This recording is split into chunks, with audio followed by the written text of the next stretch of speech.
ভাই এগুলোর মধ্যে কি মাছ পাচ্ছেন? একদম পাই জালের মাছ। 40 বছর এখানে। 40 বছর যাবত এই চরে আছেন? উনি হচ্ছে পানি নিয়ে আসছে মোটর সাইকেলে করে।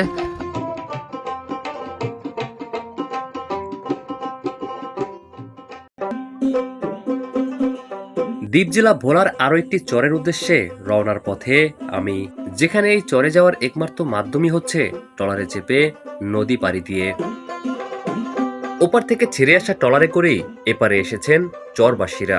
আসলে এভাবেই প্রতিনিয়ত ট্রলারের মাধ্যমে আসা যাওয়া করেন তারা। ট্রলার থেকে সকল যাত্রীরা নামার পরে এবার আমিও উঠে পড়লাম।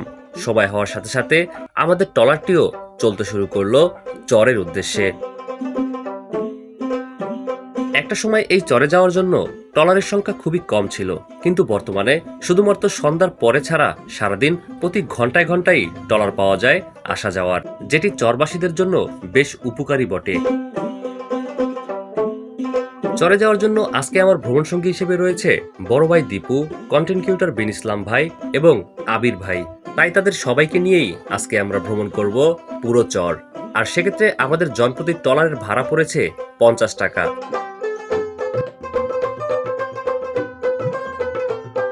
ভাটার সময় নদী পাড়ি দিয়ে খালে প্রবেশ করার আগ মুহূর্তে এপাশের মহিষের পালের দৃশ্য দেখে চোখ জুড়িয়ে গেল। আর এ ধরনের দৃশ্য শুধু চরেই দেখা যায়। চরে বেশিরভাগই মোটরসাইকেলের মাধ্যমে যাত্রী নেওয়া আসা করে থাকে। যদিও এই ঘাটে আমাদের নামার কথা ছিল, কিন্তু কাদামাটির কারণে আমরা বাজারের ঘাটে নামবো। সেক্ষেত্রে এখন আবার ছোট্ট একটি খালের মধ্যে দিয়ে যাচ্ছি সেই বাজারের উদ্দেশ্যে। যদিও 1 বছর আগে এই চরে আমি আরো একবার এসেছি, কিন্তু আজকে দেখব এবং আপনাদেরকে দেখাবো 1 বছরে কতটা পরিবর্তন হয়েছে এই চরের। চলতে চলতে আমরা অবশেষে সেই বাজারের ঘাটের কাছে পৌঁছে গিয়েছি। দেরি না করে সবার সাথেও আমরাও নেমে গিয়েছি। তবে আকাশ খুবই মেঘলা, যে কোনো সময় ঝড় আসতে পারে। ভালো আছেন না? আলহামদুলিল্লাহ আছি, ভালোই ভাই। ঘাটে আসার পরই এভাবেই যাত্রীরা মোটরসাইকেলে করে যেয়ে থাকেন যার যার নিজ গন্তব্যে। আসলে এখানকার সবগুলো রাস্তাই মাটির রাস্তা, সেক্ষেত্রে অন্য কোনো গাড়ি এখানে চলাচল করে না, শুধুমাত্র মোটরসাইকেল ছাড়া। গ্রামে নতুন রাস্তা করার সময় করা হয়ে থাকে দুপাশে খনন, যার মধ্যে বৃষ্টিতে জমে থাকে নতুন পানি, সাঁতার কেটে থাকে হাঁস আর গোসল করে থাকে মানুষজন। সত্যি দারুণ লাগে এই বিষয়গুলো।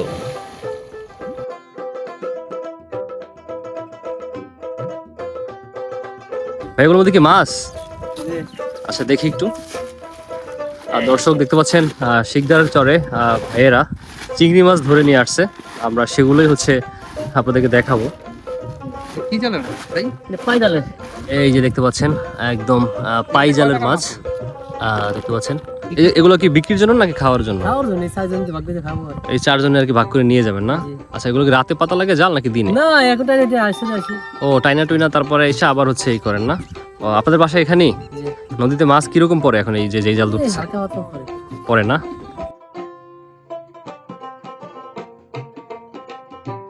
আকাশ খুবই মেঘলা, তার মধ্যেও ট্রলার করে মালামাল এসেছে ওপারের বড় বাজার থেকে। আর সেই মালামালগুলো এভাবেই ব্যাটারি চালিত গাড়িতে করে নিয়ে যাওয়া হয় গন্তব্যে। আসলে গ্রামের খোলামেলা পরিবেশে ছোট ছোট রাস্তায় যখন গাড়ি চলাচল করে সেই দৃশ্যগুলো দেখতে বেশ ভালো লাগে। আসসালামু আলাইকুম। আপনাদের বাসা কি এখানেই? জি। আচ্ছা এই চরে কত বছর যাবত আছেন? আমি এই বাজারে 40 বছর এখানে। 40 বছর যাবত এই চরে আছেন? জি। আচ্ছা তাহলে তো আপনারা অনেক পুরনো। জি।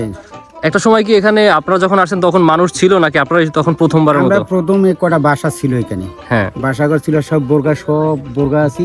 আর চাষবাস করতাম, বাইন টেন দিতাম। হ্যাঁ। আর তখন জোয়ারে ভরিয়া গেলে আমরা উঠতাম আছি উপরে বাসায় ফাটাতন আছে, সেখানে আমরা উঠে থাকতাম। জোয়ারে ভরিয়া গেলে আবার যখন বাড়া যখন পড়তো তখন আবার গরু ছেড়ে দিয়ে আবার ঘাস খাওয়াইতেন। এইভাবেই হচ্ছে এই চর হয়েছিল। তখন আস্তে আস্তে লোকজনের জাম দিয়ে এখন একটা মহিলা যদি আগে আসতো তাহলে ব্যাকে এরকম ছায়া থাকতো, কিরে গিয়ে লোক করতো। তখন হেরা তো মনে করেন বাসাঘর আছি, ধরেন বাসাঘর সাইতে হইতো, ভোজ গরু সাইতে হইতো। আইলে আমরা কইতাম লিগুনে লোকারা। ভোলা জেলা কিন্তু মহিষের দইয়ের দিক দিয়ে বেশ পরিচিত। আর চর অঞ্চলে আসলে এরকম মহিষের পালও দেখতে পারবেন আপনারা, যেখানে রাখালেরা মহিষ নিয়ে ঘুরে বেড়ান বিভিন্ন চরে।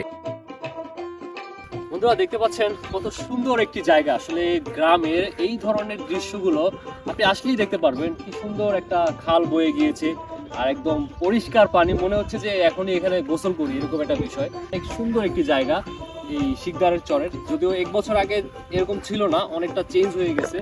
তবে বর্তমানে এখানকার যে গ্রামীণ বিষয়গুলো আমার কাছে বেশ ভালো লাগছে। আর আমাদের ভোলা জেলা তো সবসময় সুন্দর, এটা আপনারা জানেন। বাইক নিয়ে যাচ্ছি এখানকার বালুচরের দিকে। আসলে সবাই বলতেছিল বালুচরটি নাকি অনেক সুন্দর, দেখতে বেশ মরুভূমির মতোই লাগে। তাই আমরা সবাই মিলে সেখানেই যাচ্ছি দেখার জন্য। বেশ কিছুক্ষণের মধ্যে আমরা সেখানে পৌঁছেও গিয়েছি। আর এটাকেই সেই বালুচর বলা হয়ে থাকে, যেখানে দেখতে পাচ্ছেন অনেক ঘাস উঠে গিয়েছে আর সেগুলোকেই খাওয়ার জন্য রেখে যাওয়া হয়েছে গরুগুলোকে। তবে জায়গাটি কিন্তু অনেক সুন্দর, বিশেষ করে ঘাসগুলোর কারণে এই জায়গাটি আরো সুন্দর রূপ পেয়েছে। এখানকার এই খালের পাড়টিও অনেক সুন্দর, বিশেষ করে জোয়ার আসার পরে এখানে নৌকাও চলাচল করতেছে। আর এই ধরনের দৃশ্য আমাদের কাছে অনেক ভালো লাগে।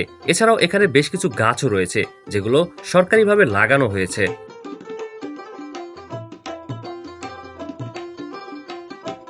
উনি হচ্ছে পানি নিয়ে আসছে মোটরসাইকেলে করে। এগুলো কোথা থেকে আনছেন পানি? ভাই ওই যে বাজার থেকে আনছি, ওই যে বাজার, ওই সামনের বাজার থেকে আনছেন? জি, বাজার। এখানে আশেপাশে কোনো টিউবওয়েল নেই? যেটা এই আশেপাশে কোনো টিউবওয়েল নাই, এই আমার দোকানটার জন্য পানিটা আনি আর কি, এই দোকানটা।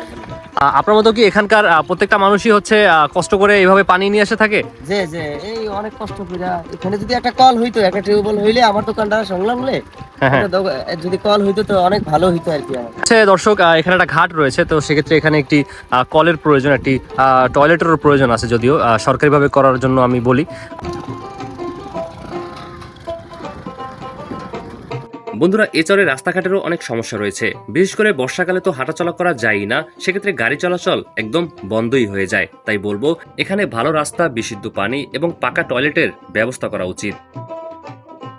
আবহাওয়া, সময় এবং রাস্তা খারাপ থাকার কারণে আমরা চরের বিভিন্ন জায়গায় ঘুরতে পারিনি, সেক্ষেত্রে অনেক কিছুই দেখাতে পারিনি আপনাদেরকে। আর যেহেতু সন্ধ্যা হয়ে গিয়েছে, ফিরতে হবে বাড়িতে। তাই দুপুরের খাবার সন্ধ্যার আগ মুহূর্তে খেয়েছি জালে পাওয়া দগরি মাছ দিয়ে। তবে হ্যাঁ, এই তাজা মাছ দিয়ে ভাত খাওয়ার স্বাদ যেন এখনো মুখে লেগে আছে। উপর থেকে ট্রলারের ঘাটের দৃশ্যটি অনেক ভালো লাগে। চলুন আমরা সবাই মিলে সেটা একটু দেখে আসি।